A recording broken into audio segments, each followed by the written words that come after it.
Good morning. We're running just a scotch late this morning. Wait till I get confirmation that we are actually live here. There it goes. So, welcome Tuesday Coffee Chat. We're going to talk today about testing for autoimmune disease. And in fact, it's going to be, I wonder if you can hear me because I don't have my mic. How about now? Um, let's see here. Get all my notes set up. So today we're talking about testing for an autoimmune disease. And it's going to be kind of the topic over the next 2 to 3 weeks. Next week, we're going to dive really far into labs. But this week we want to talk about like, how do you know if you have an autoimmune disease? Because if you've been to the doctor to test for an autoimmune disease, you probably left more confused than when you started. And I don't know if you've heard this statistic before, but it takes an average of 5 years of going to the doctor and not getting any answers, of suffering, of having symptoms, of being in pain before you get a diagnosis for an autoimmune disease. So that means that people go to the doctor for 5 years, like my joints are swollen and inflamed, I have this problem, that problem, that problem. And then 5 years later, if they're lucky, because five is the average, then you get that diagnosis of rheumatoid arthritis, for example. I actually spoke to a client last week and she waited 11 stinking years. So I want you to think about that. 11 years that could have been spent healing her body, that could have been spent undoing inflammation. But instead, and I understand it's the way we've been sort of trained and brought up, right? You go to the doctor, wait to see what the doctor says, and then you might get a chance to mask those symptoms with some medication. But I want you to try to think about it in a different way. So I want this to kind of be a paradigm shift for you when you're thinking about testing for an autoimmune disease. Okay? Because if you have the symptoms of an autoimmune disease, the diagnosis for an autoimmune disease is basically a collection of symptoms, right? And so you have to go to the doctor at exactly the right time, and that doctor will probably look for proof in a lab test. But you have to go to the doctor at exactly the right time, get that correct lab number, and then you might get your label. Most people who are suffering from symptoms or a collection of symptoms sit for those 5 years getting worse, right? And so what I want to encourage you to do is, whether you're waiting to see a specialist for months and months and months, or waiting to get a diagnosis from the doctor, is to take that as a challenge. Take it as a challenge and say, okay, what can I fix on my own so that I don't need this appointment with the specialist? Because here's one thing that it can be so hard to recognize, is that once you have that diagnosis, it doesn't change a thing. Whether or not you think you have rheumatoid arthritis, or you have this collection of symptoms, or maybe you have this weird skin rash and you think it might be psoriasis or eczema or any of those things, waiting and getting that label, it changes nothing. You still have the same options. You can do a conventional medicine route, mask those symptoms. You can do a non-conventional route with holistic healing and heal it from the root cause. You can do a combination of both, but your options are still the same, okay? So I encourage you not to sit idly by while you're wondering if it's an autoimmune disease. So I'm going to share a couple stories with you because I get lots of these in my practice. Maybe you could consider them complaints even. But a gal named Holly came to me because she had some lab results that she didn't understand. She had already been diagnosed with Hashimoto's, but she was still, despite having medication and treatment and all of those things, she was still having symptoms. She was still having inflammation. And this was after years and years of treatment. She got new labs and was waiting for 7 months to see her specialist. 7 months she waited with symptoms and inflammation and pain, all of that. For what? Why? Callie, another client, said this in her intro interview. She said she had had 18 months of tests and waiting. She'd been past the different departments and specialists, and she had finally gotten the results of her MRI, or she was getting it the next day, to tell her if she actually had rheumatoid arthritis or not. And if the MRI did not show rheumatoid arthritis, then she was going back for more tests.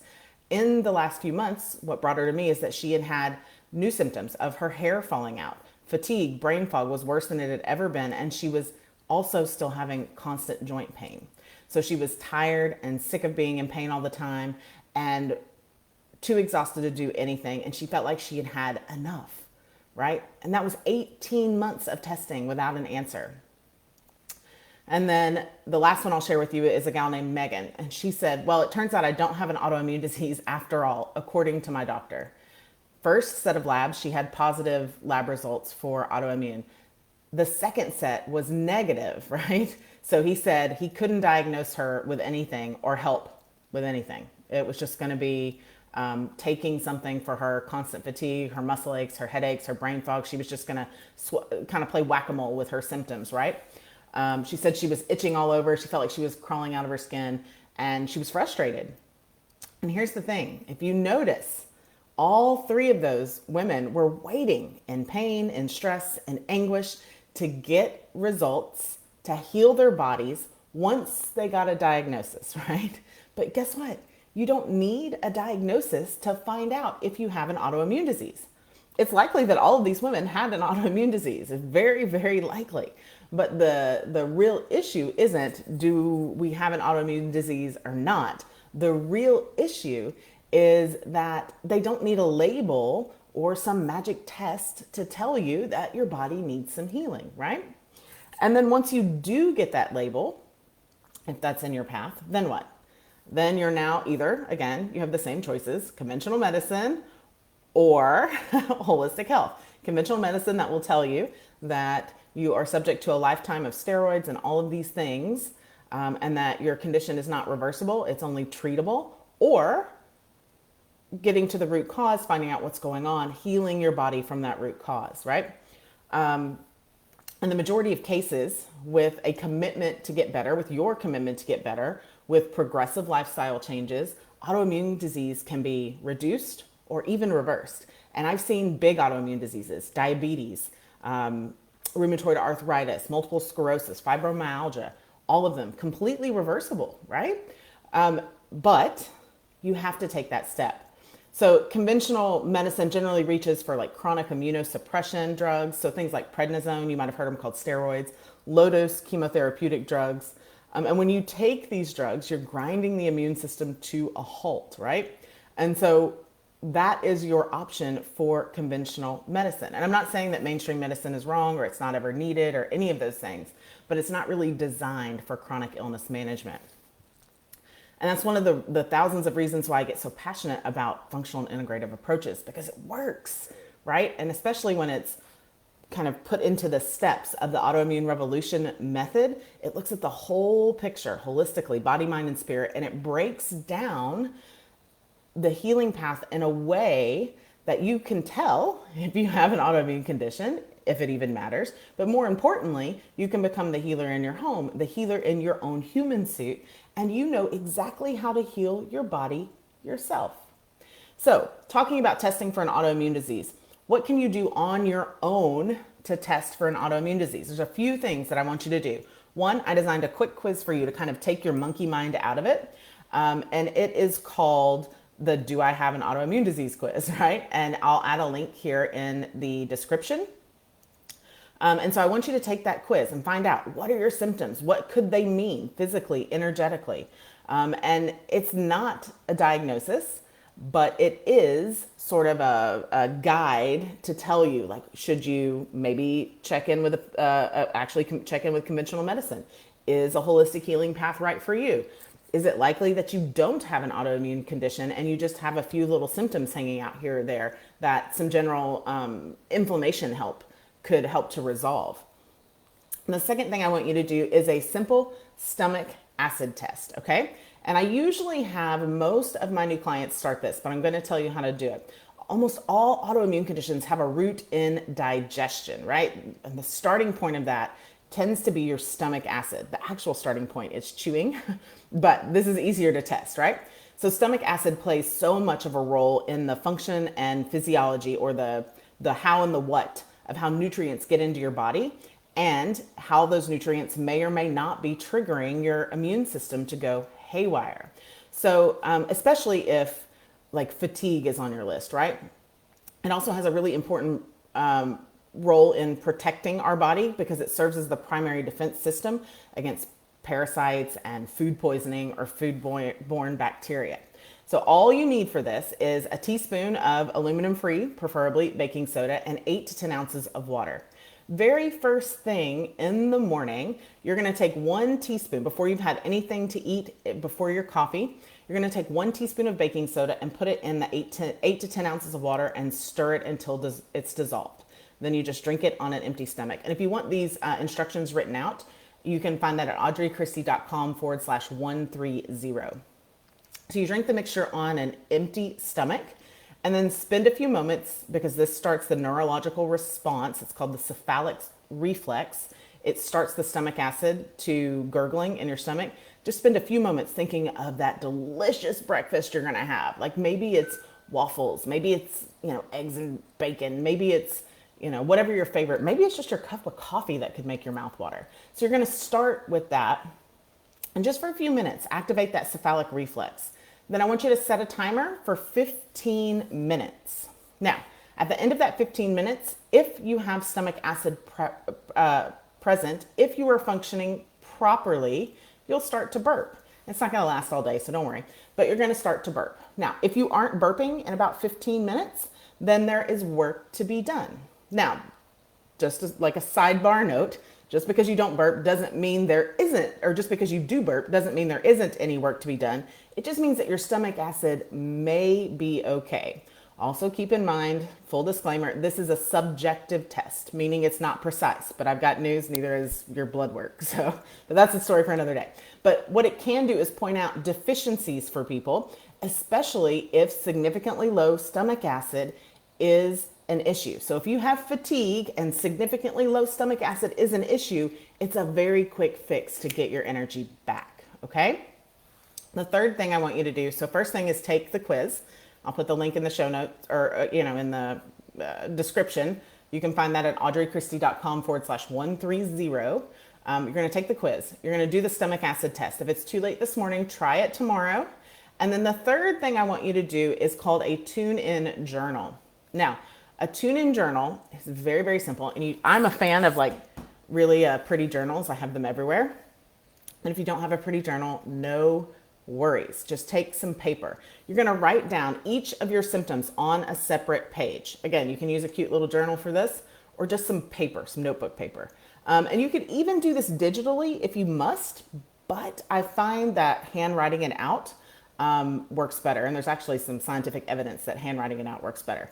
Under each symptom, I want you to just free write or brain dump everything that comes up. So if, left elbow pain or joint pain is a symptom, then you're going to free write everything about that joint pain. It could be specifics. It could be what it is, when it occurs.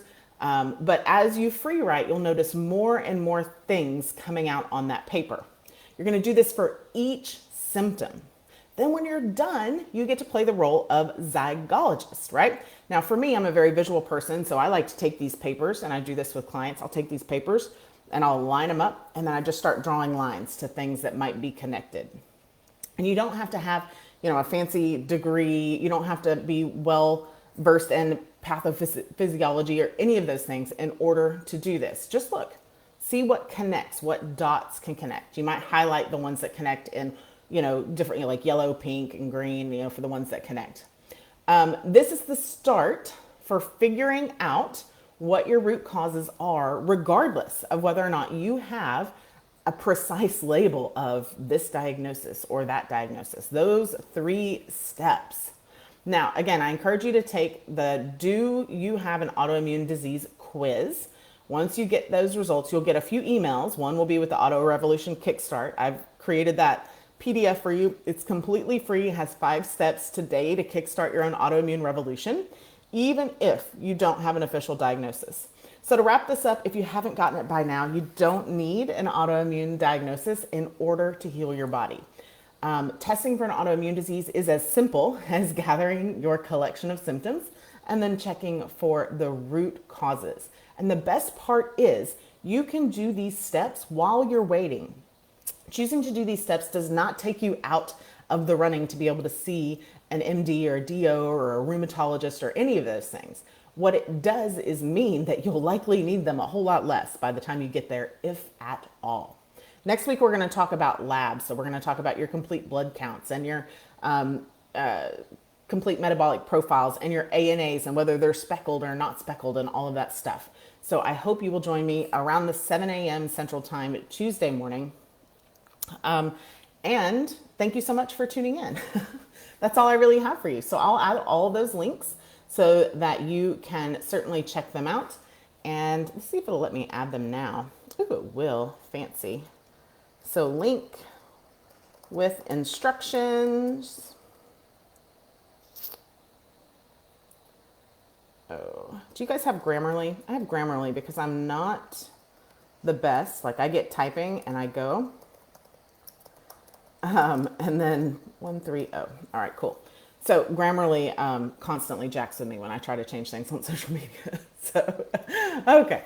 So I hope that works for you. Let me know. Do your stomach acid test. Feel free to private message me if you'd prefer to do that instead of posting in the comments. You can also post in the comments, and I'll be back next week. Tomorrow, if you're not in the wellness circle, you can find that linked in groups. If you're not in the wellness circle, make sure you are. We're going to talk about fall and winter immunity as well as my fever busting cheat sheet, how to get over any kind of viral or bacterial illness super, super fast. Works for kids and adults. That'll be at noon Central tomorrow. Be well.